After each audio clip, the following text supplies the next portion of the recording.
നമസ്കാരം.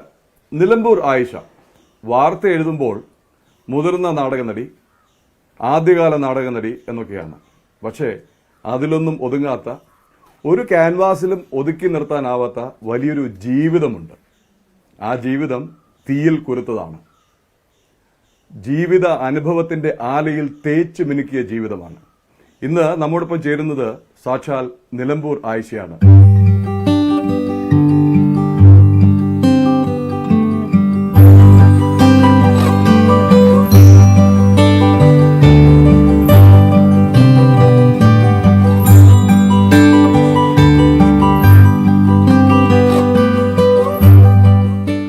നമസ്കാരം, സ്വാഗതം ന്യൂസ് 18 കേരളത്തിൽ. നമസ്കാരം. ആദ്യം സിനിമയിലേക്ക് തന്നെ വരാം. പുതിയ തലമുറ നിലമ്പൂർ ആയിഷയെ കാണുന്നത് മഞ്ജു വാര്യറിലൂടെയാണ്. സിനിമ എത്ര വട്ടം കണ്ടു? സിനിമ ഒരു പ്രാവശ്യം ഞങ്ങൾ രണ്ടാളും ഒന്നിച്ച് കണ്ടത്. പിന്നീട് ഇവിടെ നിന്ന് ഒരു വയോജനങ്ങൾക്കൊക്കെ കുറേ ആളുകളെ കൊണ്ടുപോയി കാണിക്കാൻ വേണ്ടിയിട്ട് മുനിസിപ്പാലിറ്റിയിൽ നിന്ന് വിളിച്ചപ്പോൾ അവരുടെ കൂടെ ഒരു കുറച്ച് നേരം ഇരിക്കാൻ എനിക്ക് പറ്റി, ഇന്റർവെൽ വരെ ഇരിക്കാൻ പറ്റി. അപ്പോഴത്തേക്ക് എനിക്ക് പ്രോഗ്രാം ഉണ്ടായിരുന്നു, ഞാൻ പോയി. സിനിമ ഇഷ്ടപ്പെട്ടോ? തീർച്ചയായും ഇഷ്ടപ്പെട്ട്. കരയാത്തൊരു മനുഷ്യനില്ല. കൂടെ ഞാനും കരഞ്ഞു. നമുക്ക് ആദ്യ കാല കഥ ഇപ്പോഴുള്ളവർക്ക് അറിയാത്ത ആ കാലഘട്ടത്തിലേക്ക് ഒന്ന് പോകണം. കാര്യം 13 വയസ്സിലോ മറ്റോ ആണ് നാടകത്തിൽ വന്നത്. അതെങ്ങനെ, ആര് വിളിച്ചു? അത് ഞാൻ ജനിച്ചതും വളർന്നതൊക്കെ സമ്പന്നമായൊരു വീട്ടിലായിരുന്നു. ഒരുപാട് സർവൻസ്, ഒരുപാട് പാടത്ത് പണിയിരിക്കുന്നവർ, ഞങ്ങൾക്ക് വീട്ടുപണിയിരിക്കാൻ 4 മുസ്ലിം സ്ത്രീകളും ഹിന്ദു സ്ത്രീകളും, അങ്ങനെ അടുക്കളപ്പണിക്കും പല മാതിരിയുള്ള ഈ ബ്രെഡ് അഴയിലാണ് ഞങ്ങൾ വളർന്നത്. അപ്പോൾ എൻ്റെ ബാപ്പ ആദ്യം തന്നെ പറഞ്ഞ്, നിങ്ങളിലുള്ള കല ഞങ്ങളുടെ കുട്ടികളുടെ മുമ്പിൽ അവതരിപ്പിച്ചു കൊടുക്കണമെന്നാണ്. എൻ്റെ ഉമ്മയും ഒരു കലാകാരി തന്നെയായിരുന്നു. ഒരു ഹിന്ദി പാട്ടാണ് പാടിപ്പിക്കുക. ഉമ്മ ഗ്രാമഫോൺ റെക്കോർഡ് വെച്ചിട്ട് 2-3 സ്ത്രീ വട്ടത്തിലിരുന്ന് ചായയൊക്കെ കുടിക്കുന്ന ഒരു ക്യാരക്ടറായിരുന്നു. അപ്പോൾ ഈ പാട്ടുകളൊക്കെ കേട്ടുകൊണ്ടും പിന്നെ ഇവർ സൊറ പറയുന്ന ലോക ചരിത്രങ്ങൾ, അവർക്ക് പല ഒരു സംഭവങ്ങളൊക്കെ ഉണ്ടായിട്ടുണ്ട്.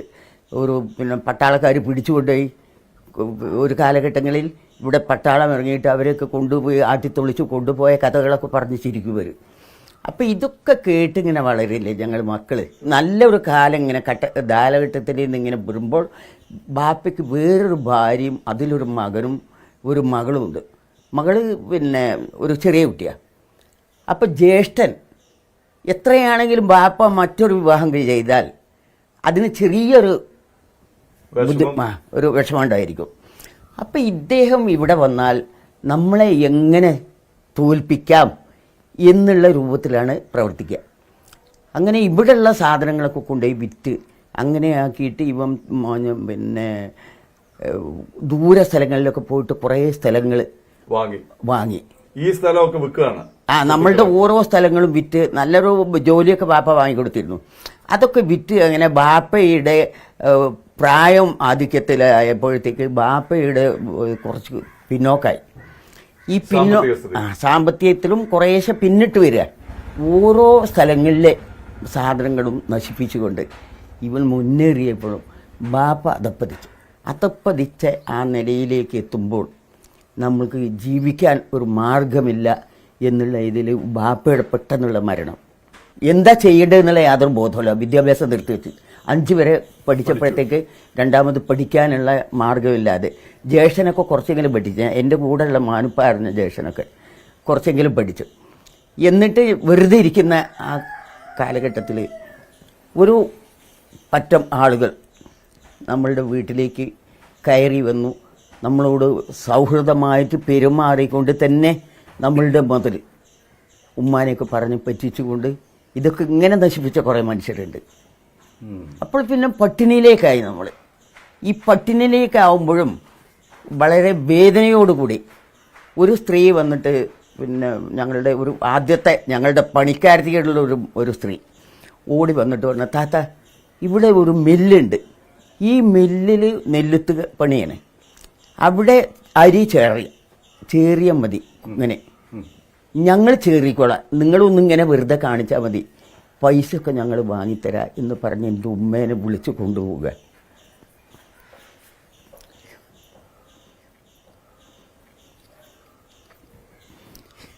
അവിടെ ചെന്നു കഠിനമായ മഴയും ഇടിയും ഇങ്ങോട്ട് പൊട്ടി വരുന്ന സമയത്ത് ഇതിൻ്റെ ഒരു കുഴലുണ്ട്, നെല്ല് പുഴുകുന്ന ആ കുഴൽ പൊട്ടി എല്ലാ പെണ്ണുങ്ങളും ഓടുമ്പോൾ ഉമ്മക്ക് ഓടാൻ കഴിയുന്നില്ല. ഉമ്മ ഓടിയപ്പോഴത്തേക്ക് ഇത് വന്നിട്ട് അടിച്ച് വീണ് ഒരു കാലിൽ ഇവിടെ രാണി തറച്ചു. സ്ത്രീകളൊക്കെ തിരിച്ച് ഞങ്ങളുടെ മുതലാളിച്ചീറിനോട് ഓടി വന്നിട്ട് ഈ കാലിങ്ങനെ വലിച്ചെടുത്ത്, ഈ വലിക്കുമ്പോൾ ഈ ആണി തറച്ചത് ഇങ്ങനെ പോവില്ലേ, അത്രയും മുറിവായിട്ട് ഇങ്ങനെ അങ്ങോട്ട് വേദനയെ സഹിക്കാൻ വയ്യാതെ അമ്മ കരഞ്ഞുപോയി. അപ്പോഴത്തേക്ക് ജനങ്ങളൊക്കെ വന്ന് ഇവരെ കൊണ്ടുവന്ന് ഹോസ്പിറ്റലിലേക്ക് കൊണ്ടുപോവുക. ഹോസ്പിറ്റലിലേക്ക് കൊണ്ടുപോകുമ്പോൾ റോഡ് മുഴുവൻ വെള്ളവും പിന്നെ അതിൽ ഈ രക്തമാണ്. അപ്പം ഞാനും എൻ്റെ താഴെയുള്ള കുഞ്ഞാലൻ എന്ന് പറഞ്ഞിട്ടുള്ള കുട്ടിയും ഞങ്ങൾ അണ്ടി പെറുക്കാൻ പോയിട്ടുണ്ട്. അണ്ടി പെറുക്കി കൊടുത്താൽ കുറച്ച് കാശ് കിട്ടുമല്ലോ, അത് കിട്ടിയാൽ നന്നല്ലോ എന്നുള്ള നിലയ്ക്ക് അണ്ടി പെറുക്കാൻ പോയതായിരുന്നു. അതിൽ 2 ആൾ വന്നിട്ട് പറഞ്ഞു, കുട്ടികളെ നിങ്ങളെ ഉമ്മക്കൊരു അപകടം പറ്റിയിട്ടുണ്ട്, ഓടി വരികയാണ്. ഞങ്ങളിങ്ങനെ വരുമ്പോൾ റോഡ് മുഴുവൻ ഈ രക്തത്തിലുള്ള വെള്ള. അപ്പോൾ കുഞ്ഞാലിനെ എന്നോട് ചോദിക്കുക, ചെറുകളെ ഇന്ന് എവിടെ അറുത്തിട്ടുണ്ടെന്ന് തോന്നുന്നു, ഇതാ ഇവിടെ നമുക്ക് ലേശം ഇറച്ചി വാങ്ങണം കേട്ടോ. അത് പറഞ്ഞാൽ നമുക്ക് ഇറച്ചിയൊക്കെ വാങ്ങാമെന്ന് പറഞ്ഞിട്ട് ഇങ്ങനെ തിരിഞ്ഞപ്പം 2 മനുഷ്യർ വന്നിട്ട് പറഞ്ഞു, കുട്ടികളെ നിങ്ങൾ മുത്തുപ്പെട്ടൻ്റെ മക്കളാണോ ചോദിച്ചത്? അതേന്ന് പറഞ്ഞു. ഈ വണ്ടിക്ക് കയറിക്കോളി, നിങ്ങളെ ഉമ്മ ആസ്പത്രിയിലാണ്. എന്താണ് ചോദിച്ചു. ഇയാൾ പറയുന്നില്ല. അവിടെ ചെന്ന് നോക്കുമ്പോൾ എൻ്റെ ഉമ്മാനെ ആകെ ഇട്ട് പുതച്ച് മൂടിയിട്ട് കിടക്കുന്നു. അപ്പോൾ മാമൻ അടുത്തുണ്ട്. മാമനിപ്പുറത്ത് നിന്നിട്ട് ഞങ്ങളോടൊരു തൊള്ള അട്ടഹസിക്കാതെ വെറുതെ ഇരിക്കുകയായിരുന്നുണ്ട്. അതിൽ പേടിച്ചിട്ട് മൂലയിലേക്ക് പോയി ഇങ്ങനെ നിന്നിട്ട് നോക്കുകയാണ്. അപ്പോൾ ഇതിനെ ആസ്പത്രിയിൽ നിന്ന് കൊണ്ടുവരുമ്പോൾ ഞങ്ങൾ മരണക്കരച്ചിൽ കാര്യമാണ്. ആ കിടത്തം 3 മാസം ഹോസ്പിറ്റലിൽ കിടക്കേണ്ടി വന്നു. അപ്പോൾ അത് നമ്മളെ വീടാണെങ്കിൽ പിന്നെ ചെറിയ അനുജൻ, ഇവിടെ ഉള്ള അനുജൻ, ഈ അനുജൻ ചെറിയ കുട്ടിയാണ്. അവൻ അവിടെയും ഇവിടെയും വീണാണ് ഇത്ര ഈ കോലത്തിലായത്. അപ്പോൾ പിന്നെ അവിടുന്ന് പിന്നെ ഭക്ഷണം കഴിക്കണമെങ്കിൽ ഭക്ഷണം കിട്ടാൻ വഴിയില്ല. അതിലവിടെ കോമുട്ടിയാക്കാൻ്റെ ഒരു ഹോട്ടലുണ്ടായിരുന്നു. അദ്ദേഹം ആളെ പറഞ്ഞയച്ചിട്ട് പറഞ്ഞു, കുട്ടികളെ ഒരു നേരത്തിനുള്ള ഭക്ഷണം ഇവിടുന്ന് ഉമ്മാക്ക് കൊണ്ടുപോകണം. എനിക്കിപ്പോൾ ഇപ്പോഴും ആ ഹോട്ടൽ കാണുമ്പോൾ അതിന് ഭയങ്കരമായ സ്നേഹം എനിക്ക്. കാരണം അവിടുന്ന് അന്ന് കൊടുത്തിട്ടുള്ള എൻ്റെ ഉമ്മാക്കുള്ള ആ ഭക്ഷണം അത് ഞാൻ തന്നെയാണ് പോയി വാങ്ങിക്കൊണ്ട് വന്നേ കൊടുത്ത് അത് കൊടുത്തു കഴിഞ്ഞിട്ടുണ്ടെങ്കിൽ ആ ഭക്ഷണം കഴിച്ചുകൊണ്ടാണ് എൻ്റെ അമ്മ ജീവിച്ചത്. ഞങ്ങളങ്ങനെ ഒരുപാട് ആസ്പത്രിയിൽ 3-3.5 മാസം നിന്നപ്പോഴത്തേക്ക് പിന്നെ ഏതോ ഒരു ആൾ വന്നിട്ട് കുഞ്ഞാലെന്ന് പറഞ്ഞിട്ടുള്ള ആ കുട്ടിയെ നിന്നെ ഞാനും പിന്നെ കോഴിക്കോട് സ്കൂളിൽ കൊണ്ടയാക്കി ചേർക്കാൻ. ഈ കുട്ടീൻ്റെ കൈയും പിടിച്ച് ഇയാൾ പോയി. ഞങ്ങൾക്കിതറിയുന്നില്ല. അപ്പം തന്നെ കൊണ്ടുപോയി ഈ കുട്ടീനെ അവിടെ ചേർത്തു. അങ്ങനെ ഞങ്ങളിത് അറിയുന്നില്ലല്ലോ. ഞാൻ 2ാമത് വീട്ടിലേക്ക് കഞ്ഞി കിട്ടും എന്നുള്ള ഉദ്ദേശത്തോടെ തിരിച്ച് ചെല്ലുമ്പോൾ ഇവനെ കാണുന്നില്ല. അപ്പോൾ അതൊരു വേദന. അങ്ങനെ 3-3.5 മാസം ഞങ്ങൾ അവിടെ ആ ഹോസ്പിറ്റലിലേക്ക് കഴിഞ്ഞപ്പോഴത്തേക്ക് ഈ കുട്ടി വീണ് തലയൊക്കെ പൊട്ടി വല്യമ്മക്ക് പിന്നെ ഒരു ബോധമല്ലാതെ ഭക്ഷണമില്ല, കുട്ടികളെ നോക്കണം, വീട് നോക്കണം, ഇതൊക്കെ ആയിട്ട് അങ്ങനെയുള്ള അങ്ങനെ കൊണ്ട് ബുദ്ധിമുട്ടിലായി. ആ ബുദ്ധിമുട്ടിൽ നിന്ന് പിന്നെ ചെറിയ ഒരു കര കയറാൻ അത്യാവശ്യം കൂലിപ്പണി റോഡ് പണി എടുത്തിട്ടുണ്ട് ഞാൻ. റോഡ് പണി ആ പ്രായത്തിൽ റോഡ് പണിക്ക് കല്ലേറ്റി വിടും അങ്ങനെ ഇങ്ങനെ ചെയ്തത്. പിന്നെ മുട്ടിയൊക്കെ ഇട്ടിട്ട് തലയിൽ വെച്ചുകൊണ്ട്. അപ്പോൾ അതൊക്കെ ആ കാലഘട്ടങ്ങളൊക്കെ ആലോചിച്ചിട്ടുണ്ടെങ്കിൽ സഹിക്കാൻ വയ്യാത്തത്ര വേദന ഉണ്ട്. പിന്നീട് കുറച്ച് കാലം കഴിഞ്ഞതിന് ശേഷം നമ്മൾ വെറുതെ ഇരിക്കുന്ന ഒരു കാലഘട്ടത്തിലാണ് EKM ഒരു മിലിറ്ററിയിലായിരുന്നു. ആ മിലിറ്ററിയിൽ നിന്ന് തിരിച്ച് വന്നിട്ട് നാട്ടിൽ വന്നപ്പം അവരും നല്ല സമ്പത്തുള്ള വീട്ടുകാരായിരുന്നു. കുറേശ്ശെ ക്ഷയിച്ച് വരികയാണ്. അപ്പോൾ അവർ പിന്നെ EKM കുറച്ച് ആളുകളെ വിളിച്ച് കൂട്ടിയിട്ട് പറഞ്ഞു, നമുക്കെന്താ ഒരു നാടകം കളിച്ചാൽ. അപ്പോൾ നാടകത്തിന് ഇവർക്ക് ഒരു ഇൻട്രസ്റ്റ് വരികയും ഈ നാടകം അയമുഖാക്ക് എഴുതിയുണ്ടാക്കി. ഇജ്ജ് നല്ല മനസ്സിലാകാൻ നോക്കുന്നു, ഇതപ്പോൾ അഭിനയിക്കണം. അപ്പോൾ അതിലേക്ക് കുറേ ആൺകുട്ടികളെ ഇതിലേക്ക് വേഷത്തിന് കൊണ്ടുപോയി. ഇവർ 10, 12, 13 ഓരോ നാടകങ്ങളൊക്കെ കളിച്ചു. അപ്പോഴത്തേക്ക് പിന്നെ നല്ല നാടകം ഉഗ്രനായിട്ട് ഈ നാടകം ഓടുന്നു. അപ്പോഴാണ് EMS Namboodiripad, Olappamanna, KPR Gopalan, MPC ബാബയൊക്കെ നാടകം കണ്ടിട്ട് പറഞ്ഞ് 2 പെൺകുട്ടികൾ കൂടെ ഉണ്ടെങ്കിൽ ഉജ്ജ്വലമായിട്ടിത് പോകുന്നത്. ഇവരാകെ അപ്സെറ്റായി. തിരിച്ചു വന്ന് 2-3 ദിവസം ഇവർ പിന്നെ പല നിലയ്ക്കും ആലോചിക്കുമ്പോൾ നിലമ്പൂർ ബാലൻ ഇതിലേക്ക് വരികയും അപ്പോൾ ജാനകി എന്നൊരു കുട്ടിയെ അദ്ദേഹം കൊണ്ടുവന്നു. പിന്നെ രണ്ടാമതൊരു കുട്ടിയെ അന്വേഷിച്ച് നടന്നപ്പോൾ എവിടെയും കിട്ടാല്ല. ഇനി എന്ത് ചെയ്യും, നാടകം എങ്ങനെ കളിക്കും എന്നുള്ള ഉദ്ദേശത്തോടു കൂടെ ഇവരിങ്ങനെ നിൽക്കുമ്പോൾ നമ്മൾ എൻ്റെ ജ്യേഷ്ഠനും EK അയമുഖാക്കും എൻ്റെ വീട്ടിലേക്ക് വരുമ്പോൾ അന്ന് എൻ്റെ കാലിനൊരു വേദന ഉണ്ട്. ഈ കാലിങ്ങനെ ഈ മേശപ്പുറത്തേക്ക് കയറ്റി വെച്ചിട്ട് ഉമ്മയുടെ ഗ്രാമഫോൺ റെക്കോർഡിലുള്ള പാട്ട് പാടുക ഞാൻ. ഇവർ കയറി വരുമ്പോൾ ടുക്കരാക്കി മുജേ ജാനേ വാലേ ദൂനെ അരുമാനോ കി ദുനിയാ ലൂട്ടിലി മുഷ്കുരാനെ ബീന ഫായിദീത്ത മന്നാലൂട്ടിലി ഹായി ദുനിയാലൂട്ടിലി ഓ ജനവാലേ എന്നിട്ട് അഭിനയിച്ചാൽ ഇവരിത് വന്നിട്ട് വിചാരിച്ചു എന്തുകൊണ്ട് ഇവിടെ നാടകത്തിൽ എടുത്തുകൂടായിച്ചു അയമാക്ക. ഞാൻ പറഞ്ഞു ഞാൻ റെഡിയാന്ന്. ഇമ്മ പറഞ്ഞു വേണ്ട, നമ്മൾക്ക് ഭ്രഷ്ട് കൽപ്പിക്കും, നമ്മൾക്കിനി സഹിക്കാൻ വയ്യ എന്ന് പറഞ്ഞു. ഞാൻ പറഞ്ഞു രക്ഷിക്കാൻ കഴിയാത്തൊരു മതസ്ഥർ നമ്മളെ ശിക്ഷിക്കാൻ നടക്കണ്ടായിരുന്നു ഞാൻ. അപ്പൻ്റെ അമ്മ ഇങ്ങനെ ആലോചിച്ച് ശരിയാണ്, നമ്മൾ ഇത്ര വലിയ മലയാളിമാരായി നമ്മൾ എത്രയോ ആളുകളെ സഹായിച്ച് നമ്മൾക്ക് കഷ്ടം വരുമ്പോൾ നമ്മൾ ഇങ്ങനെയല്ലേ ചെയ്യുന്നത് നമുക്കുള്ളൊരു ബോധം. ശരി എന്നാൽ പോയിക്കോളണം. അങ്ങനെയാണ് ഞാൻ നാടകത്തിലേക്ക് വരുന്നത്. അങ്ങനെ ആ രാത്രി തന്നെ ഞങ്ങൾ വളരെ ഗോപ്യമായിട്ട് ഇവിടെ കുറച്ച് ദൂരത്താണ് നടന്നു പോയിട്ട് അവിടെ നാടകം റിഹേഴ്സൽ എടുക്കും. അപ്പോൾ രാത്രി ഒരു 10 മണിക്ക് ശേഷമാണ് പോവുക. ആ കാലഘട്ടത്തിലൊന്നും 10 മണിക്കൊന്നും ആളൊന്നും ഉണ്ടാവില്ല അങ്ങാടിയിൽ. അപ്പോൾ ഈ 10 മണിക്ക് പോയാൽ ഒരു 1 മണിയൊക്കെ ആകുമ്പോഴത്തേക്ക് ഞങ്ങൾ റിഹേഴ്സൽ എടുത്ത് തിരിച്ചു വരും. അങ്ങനെ ഒരു 8-10 ദിവസമായപ്പോഴത്തേക്കൊക്കെ തറായി, എല്ലാ ആളുകളും പെർഫെക്റ്റായി, ഞങ്ങളൊക്കെ നല്ല നടീനടന്മാർ. അപ്പോഴാണ് ഫറൂഖിൽ നിന്നൊരു വിളി. ഏർനാടിൻ്റെ വിരിമാറിൽ നിന്നും ഒരു അനാഘാത പുഷ്പം ആയിഷ എന്ന പെൺകുട്ടി നാടകത്തിലേക്ക്. ആളുകൾ ആകെ അമ്പരന്നു, ആരിത്, എവിടെ ഇത്, അന്വേഷണമായി. അങ്ങനെ ഇവർ അന്വേഷിച്ച് നടക്കുമ്പോഴാണ് ഞങ്ങൾ മെല്ലെ അവിടെ ചെന്നിറങ്ങിയത്. ചെന്നിറങ്ങുമ്പോൾ മനുഷ്യ മഹാസമുദ്രം അവിടെ. അപ്പോൾ ചുവപ്പ് പിന്നെ വളണ്ടിയേഴ്സ് കൈ കോർത്ത് പിടിച്ചിട്ട് അതിൻ്റെ ഉള്ളിലൂടെ അങ്ങനെ പോകുമ്പോൾ മനസ്സിലേക്ക് ആ ചുവപ്പ് ഇങ്ങനെ വന്ന് അങ്ങനെ ദൂരെ MT വാസുദേവൻ നായരുടെ ഇങ്ങനെ നിൽക്കുന്നത്. അന്ന് അയാളൊന്നും അറിയുന്നില്ല. അപ്പോൾ ഒരാൾ പരിചയപ്പെടുത്തി തന്നു, അതാണ് MT വാസുദേവൻ നായർ. ശരി, നമുക്കന്ന് എന്ത് MT വാസുദേവൻ നായർ ഒന്നും അറിയില്ലല്ലോ, കുട്ടികളല്ലേ. നാടകം കഴിഞ്ഞപ്പോൾ ഭയങ്കരമായ സ്വീകരണം.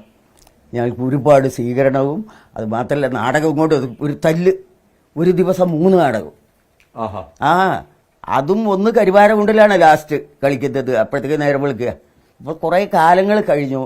വീണ്ടും ഞങ്ങൾ വേറൊരു നാടകം എഴുതി. അപ്പോഴത്തേക്കൊക്കെ അടി ഇടി വെടി ഇതൊക്കെ നടക്കുന്നുണ്ട്. മഞ്ചേരി മേലാക്കുന്നത് വെടി വെച്ച് കല്ലേറ് ഉണ്ടായി എന്ന് പറയുന്നത് നാദാപുരത്ത്. നാദാപുരത്ത് നിന്ന് അല്ല, നമ്മൾ ചെന്നിറങ്ങുമ്പോൾ എറിഞ്ഞ് വിടൻ തലവെട്ടി, വായിലൂടെ രക്തം ഇങ്ങനെ ഒഴുകുമ്പോൾ പോലും ഞാൻ അതിനൊരു ധൈര്യപൂർവ്വം ഞാൻ അവിടെ ഇരുന്ന് കൊടുത്തു. അപ്പോൾ അവിടെ എത്തിയാൽ നാദാപുരത്തൊക്കെ ചെന്നിട്ടുണ്ടെങ്കിൽ നമ്മളൊരു പിന്നെ തോണിയിൽ പോകണം. ഈ തോണിയും പോകണമെങ്കിൽ ഞങ്ങളിങ്ങനെ പുരുഷന്മാരിങ്ങനെ ഇരിക്കും, ഞങ്ങളെ 2 സ്ത്രീകളെ ഇവിടെ കിടത്തിയിട്ടുണ്ടാവും. എന്നിട്ടും ഈ ഇതിൻ്റെ മുകളിലൊരു പിന്നെ ഫോട്ടോ ഉണ്ടായിരുന്നു എൻ്റെ, ഇങ്ങനെ വലിയ ബോർഡൊക്കെ വെച്ചിട്ടുണ്ടാവും. ഈ ഇവിടെ ആളുകൾ ഇങ്ങനെ മുസ്ലിം വനിത നാടകത്തിലേക്കല്ല നരകത്തിലേക്കാണ് എന്ന് പറഞ്ഞിങ്ങനെ നോക്കിയിട്ട് അത് കുത്തി അങ്ങോട്ട് കയറുക. ആ ഇത് ഇന്നെ കൊല്ലണേ ആ ഫോട്ടോ ഒക്കെ കുത്തി കീറിയിട്ട് അവരോട് പോകും. അപ്പം ഞങ്ങൾ ഇവിടുന്ന് വല്ല ഇറങ്ങിയിട്ട് ഞങ്ങൾ പോയിട്ട് നാടകം കളിക്കും. അങ്ങനെ ആ ഭാഗങ്ങളിൽ എത്ര നാടകമാണ് കളിച്ചത്, ഇങ്ങനെ ഒരുപാട് നാടകങ്ങളും. വെടിവെപ്പ് ഉണ്ടായത് അത് മഞ്ചേരി മേലാക്കത്ത് നാടകം കളിക്കുമ്പോൾ. അപ്പോഴാണ് വെടിവെച്ച്. അപ്പോഴത്തേക്ക് ഞാനൊരു ഡയലോഗ് പറഞ്ഞ് മൂവ് ചെയ്തു. അതങ്ങനെ പോയി.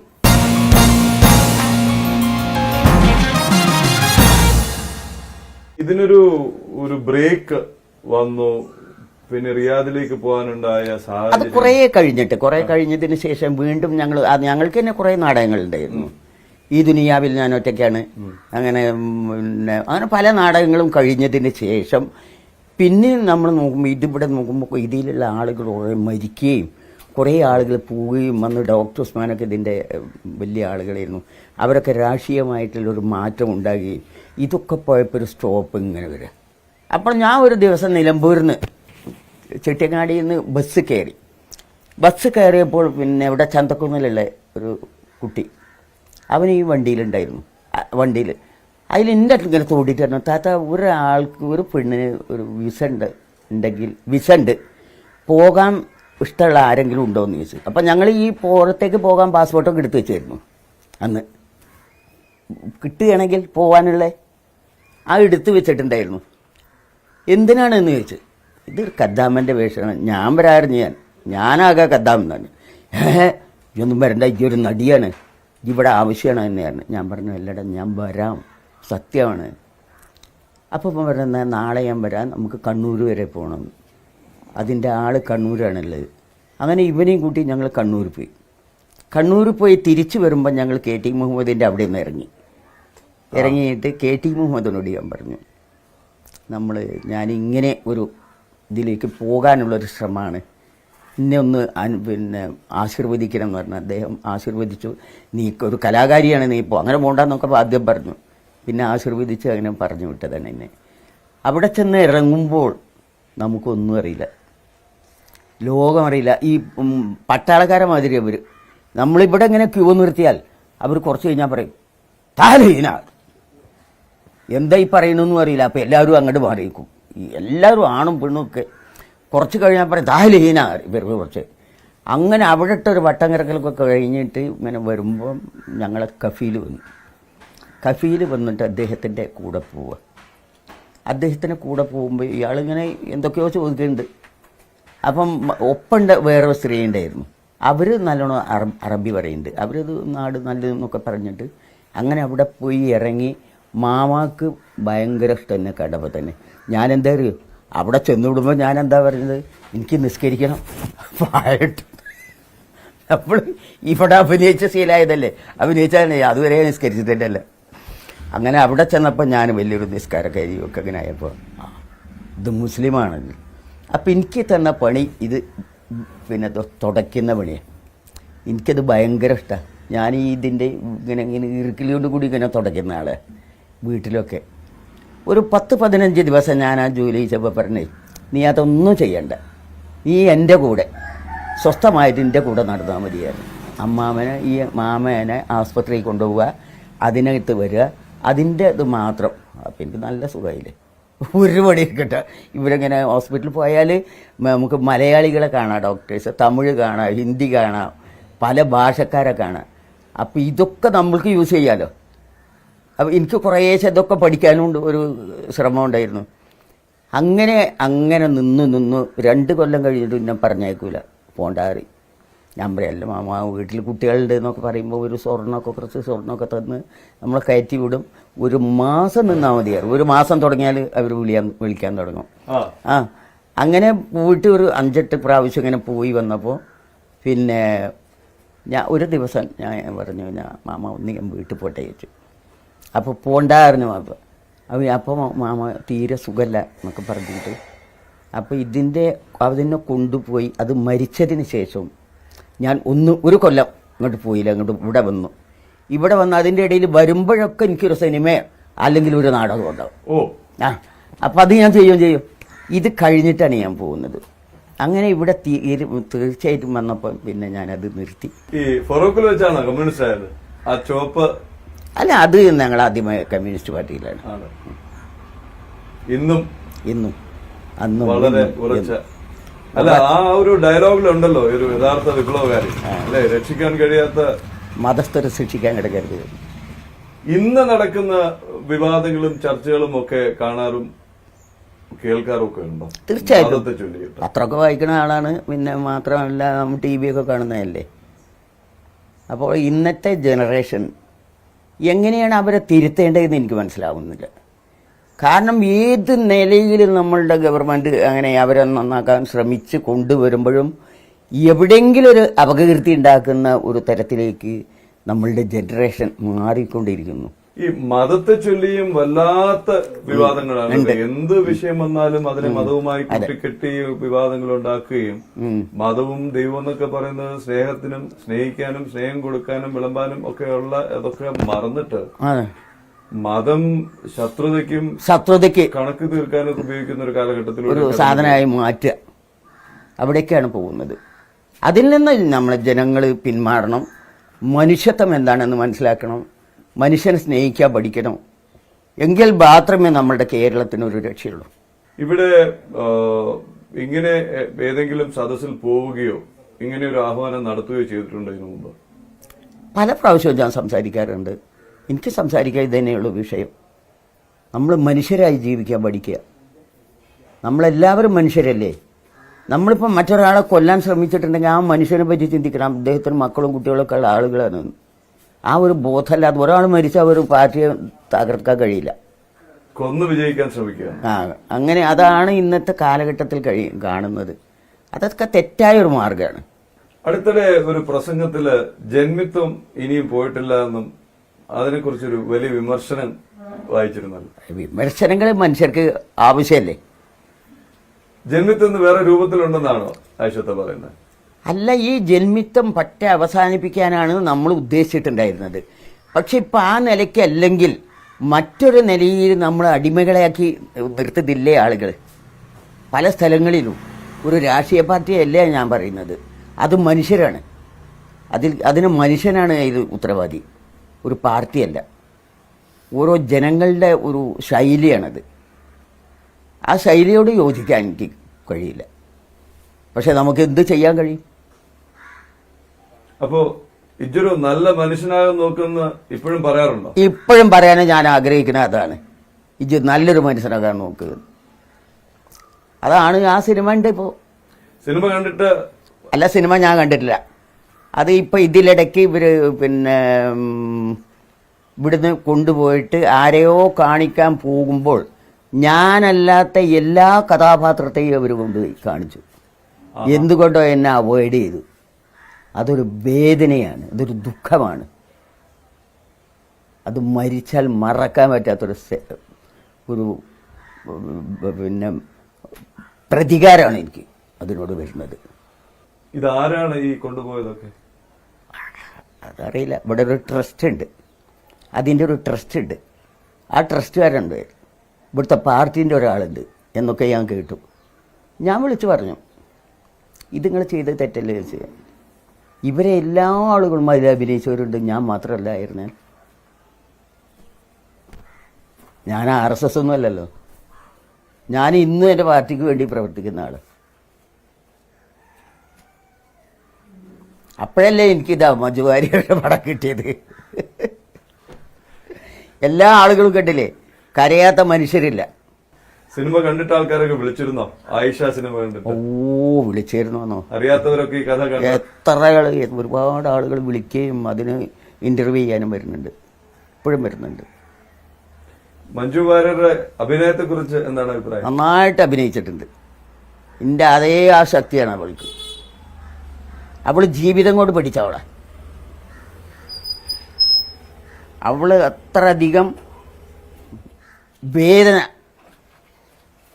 അനുഭവിച്ച ഒരു സ്ത്രീയാണ് എന്നെ പോലെ. മനസ്സിലൊതുക്കി വൈരാഗ്യം ഇങ്ങനെ ഉണ്ടാക്കിയ അവളാണ് പെണ്ണ്. അപ്പൊ ഇതൊരു സ്ഥിരം അഭിമുഖമല്ല, ചോദ്യങ്ങൾ വളരെ കുറവായിരുന്നു. കാര്യം ആ ജീവിതം, ആ ജീവിത കഥയല്ല, ജീവിതം തന്നെ ഇങ്ങനെ വിവരിക്കുകയായിരുന്നു. അതുകൊണ്ട് തന്നെയാണ് ഞാൻ കഴിയുന്നിടത്തോളം മൗനം പാലിച്ചത്. അപ്പോ ഇതാണ് പെണ്ണ്, ഇതാണ് വിപ്ലവകാരി, ഇതാണ് കമ്മ്യൂണിസ്റ്റ്, ഇതാണ് നിലമ്പൂർ ആയിഷ. നമസ്കാരം. ഞങ്ങളോടൊപ്പം ഇത്രയും സമയം ചെലവിട്ടതിന് ആയിഷ എല്ലാ ആയുരാരോഗ്യവും നേരുന്നു.